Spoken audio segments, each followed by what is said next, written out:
Well, hey, I'm Paul, and I thought it would be a good idea if I talked to you a little bit about the process of how we create and write songs here at the SongLab SIMA MMI studio. It's a mouthful of a name, huh?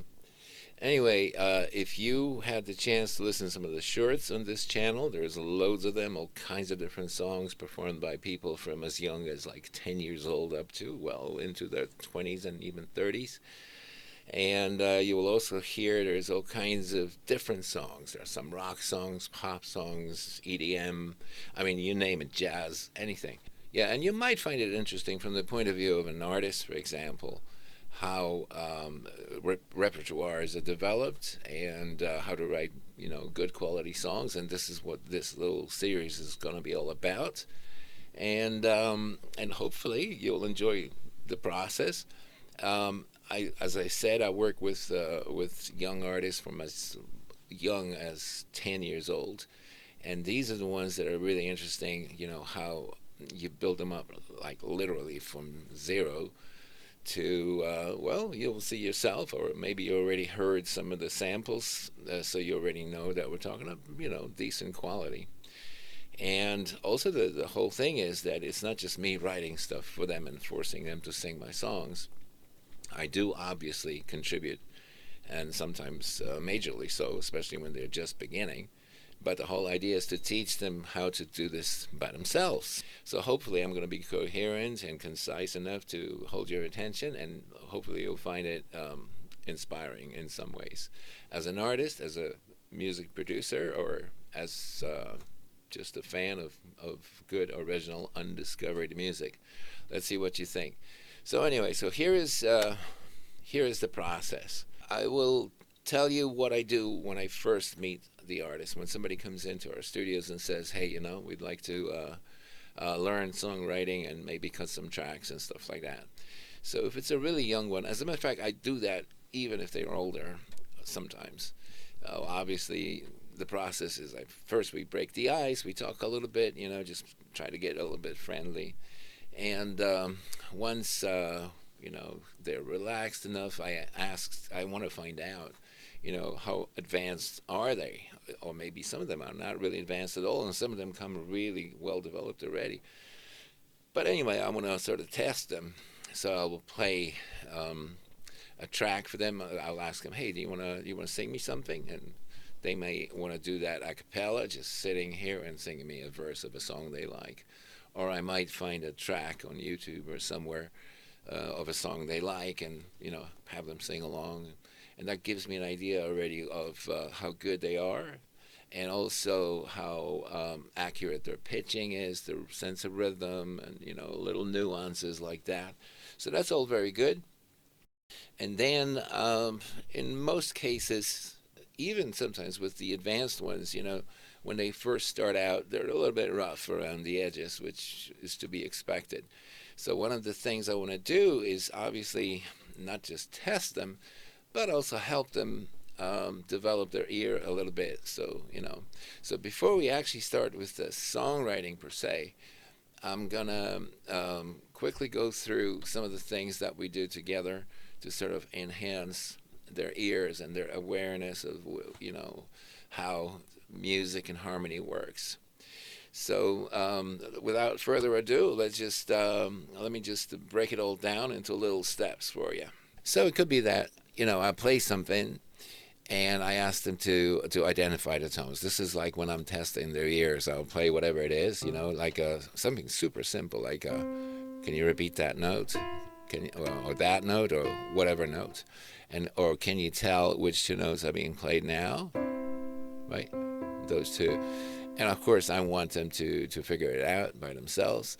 So sometimes you need to play it a few times. Some of them are really quick. Then you go, okay, how about three notes? You give them three notes. Can you sing every one of them? This is just for me to understand how keen their ears are already at this stage.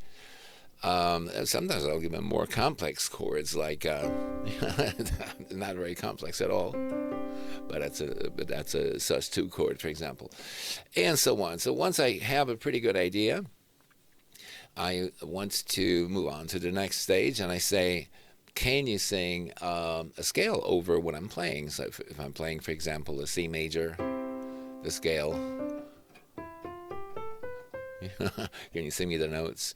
And you'd be surprised. Sometimes they find it reasonably difficult to do, but other times it's quite easy, so we can move on to the next stage. And then I talked to them about progressions. I asked if they play any instruments, pianos, guitars, whatever, and I asked them if they know about chord progressions, how to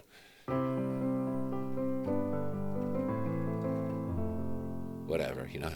Typically I would just give them the most basic, the most popular, simple chord progressions. Most of them are aware of them. Some of them who can play an instrument, they will actually play it for me. And then I say, so, can you sing a specific note while I'm playing a chord progression? So, for example, sing me a C, so keep the note still. See how that note sounds against the various chords? That builds your understanding and the depth of, harmony. And then of course I say, how about sing me the next note? So like over the same thing, right? And so on. So this is just to get to know them and figure out how musical they are. And then also they discovered the different tonalities, different chords that are created by singing over them. So if you just play a straight major chord, for example, and then you sing a fourth, for example, you can hear it. You've created like a brand new chord out of that, right?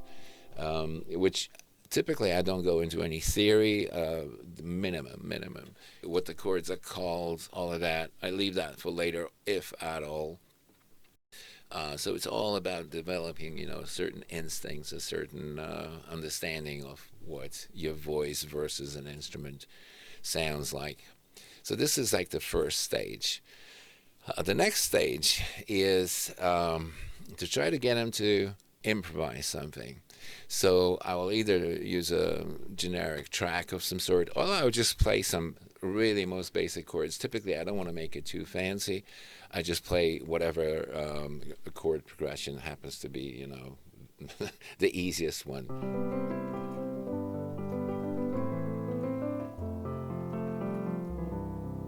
Right, whatever. And I'm playing. I'll typically record that and have them sing along with it.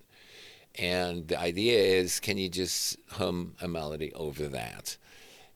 In the vast majority of cases, they are able to do so. Well, first of all, a lot of them are very shy. So, that's why breaking the ice is so important in the beginning. But, once you get over that, they will start humming.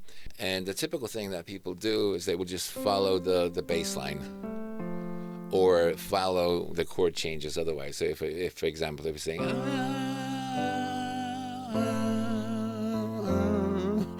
that's kind of the typical thing they do.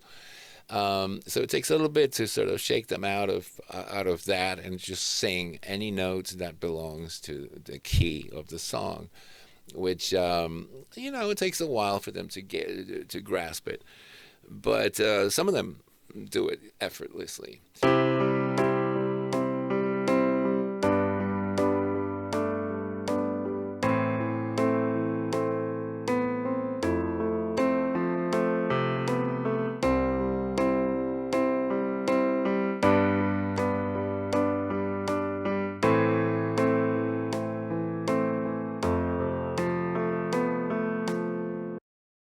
Next stage is to then add some words to it, and this is where they really get confused. They say, words? I don't have any words. Can we write the words down?